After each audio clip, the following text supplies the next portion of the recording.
আসসালামু আলাইকুম। মাদারীপুর টু গোপালগঞ্জ অথবা গোপালগঞ্জ টু মাদারীপুর যারা বাইক রাইড করে এই দুই জেলা যাতায়াত করেন তাদের জন্য এটি খুব ভালো একটা ভিডিও হতে যাচ্ছে। আমি সাধারণত মাদারীপুরের গোপালগঞ্জ থেকে মাদারীপুর আসা যাওয়ার ভিতরে আমি আপনার টাকেরহাট, রাজুর, এদিকে আপনার ভুরঘাটা থেকে সব রাস্তা দিয়ে আমি যাতায়াত করেছি, কিন্তু আমার কাছে এই রাস্তাটা কয়েকটা দিকের জন্য ভালো লেগেছে। তার প্রথম দিক হচ্ছে রাস্তাটা 90% রাস্তাই আপনার ভালো, অল্প কিছু রাস্তা খারাপ আছে, যেটা এখন সংস্কারের কাজ চলতেছে। ইতিমধ্যে আপনার এই কাজগুলো হয়তো কিছুদিনের ভিতর শেষ হয়ে যাবে। আরেকটা বিষয় হচ্ছে যে আপনার এখানে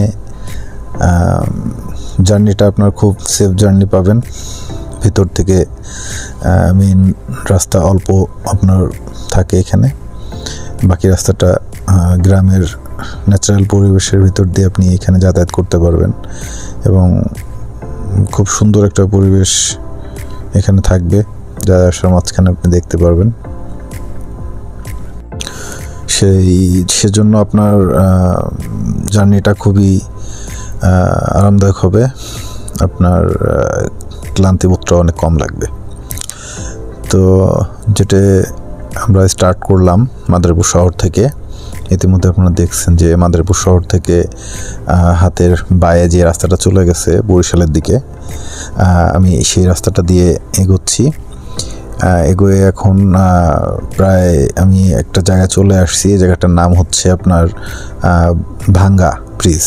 এই ভাঙ্গা ব্রিজ দিয়ে হাতের ডানে চলে যেতে হবে। তো ভাঙ্গা ব্রিজ দিয়ে কিছু দূর যাওয়ার পরে আপনার জায়গাটা আপনি পাবেন, এটা হচ্ছে আপনার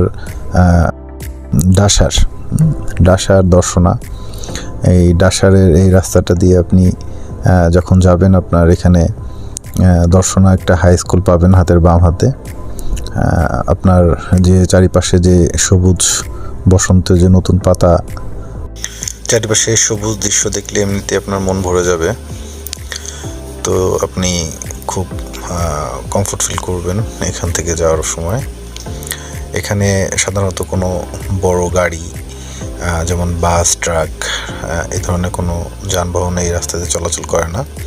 এর জন্য রাস্তাটা বেশি সেফ ফিল করি আমি।